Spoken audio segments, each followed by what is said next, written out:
YouTube tells me to watch a lot of things. Lately, YouTube wants me to watch videos of bad actors behaving poorly or politicians putting their spin on things.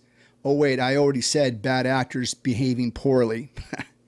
Or YouTube wants me to watch anglers who catch more fish than I do and bigger fish than I'll ever catch. This past Thursday, YouTube told me to join 849 other viewers who are watching Chris Zaldain live stream his entire day one of the BASS Elite Series event on Oklahoma's Lake 10 Killer. I was aware that Chris Zaldain was live streaming his Elite Series events, but YouTube hadn't told me to watch it yet, and so this was my first experience with it.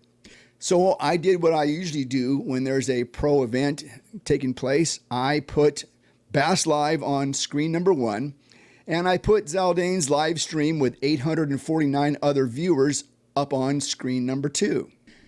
As I stared at two screens, Bass Live switched from angler to angler, showing catches and lots of action. But as time moved on, I found myself being a lot more interested in what Zaldain was doing.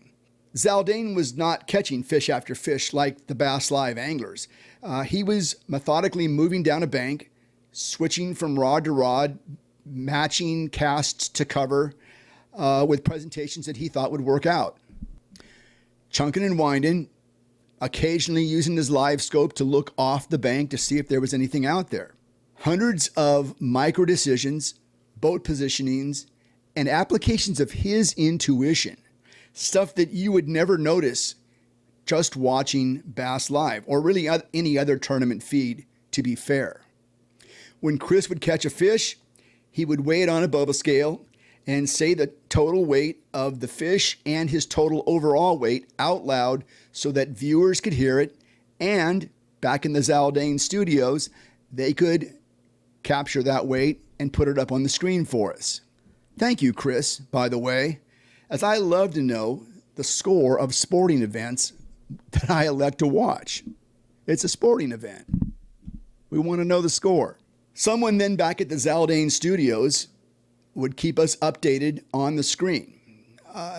They would keep his current weight listed, which was pretty accurate. He was using the Bubba scale after all. And they would give us his place based upon where he stood amongst the sandbaggers who weren't reporting their scores in. That's a whole nother rant for later. Was that you, Trey? Because if that was you back in the Zaldain studios, it was fantastic. Congratulations on an excellent job.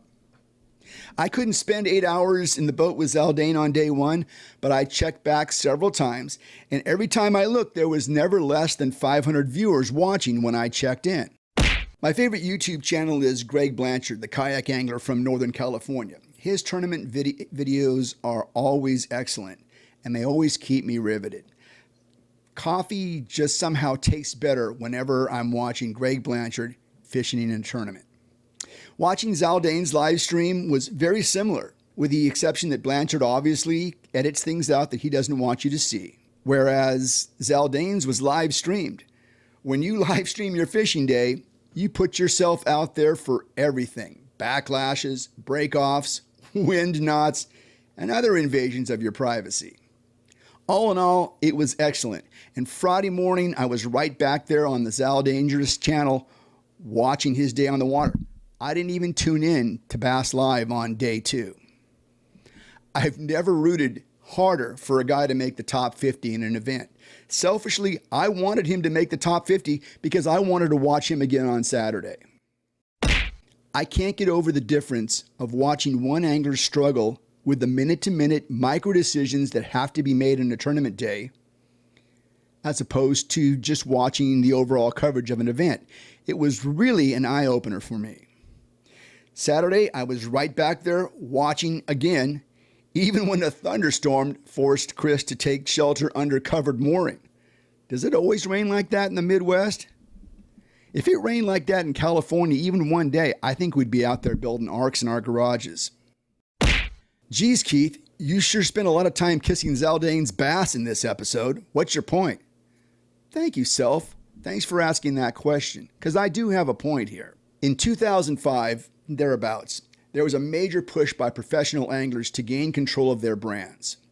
Until that time, angler brands were literally controlled by the tournament organizations, who could control everything that was seen by television audiences. Tournament organizations, they like to have their own sponsors promoted, and individual anglers always struggle to promote their own brand. Own brand, that's the key point here. Over the years, anglers have gained more control. Social media has been a big part of that.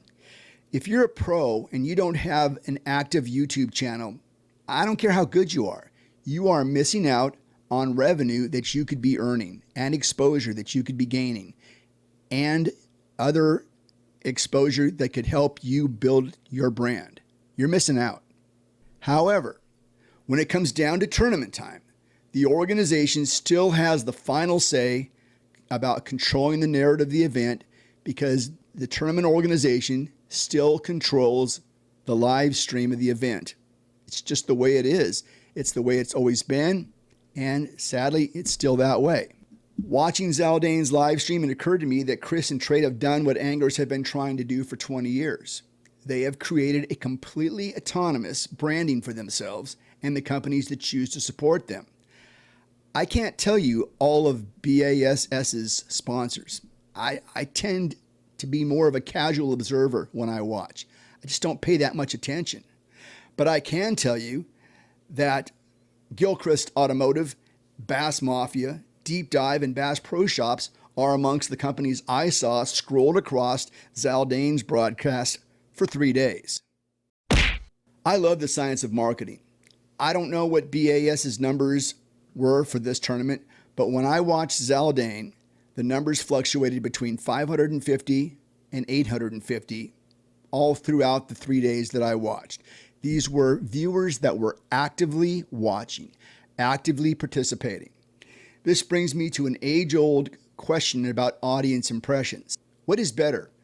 A few thousand viewers who are casually attached to a broadcast, or several hundred who are so hardcore that they will tune in to watch a guy fish all day? Again, I'm probably late to this dance. The Elite Series is well over halfway through, but I can tell you this, I can't wait until the next event. I want to watch Chris Zaldain's live stream again. I'm Keith Neiswanger. This is the Bass 2 Anglers podcast. Please remember to like and subscribe. If you'd like to reach us, please send us a direct message on Instagram at Bass Tour Anglers Podcast. Take care. Be safe. We'll talk to you next time.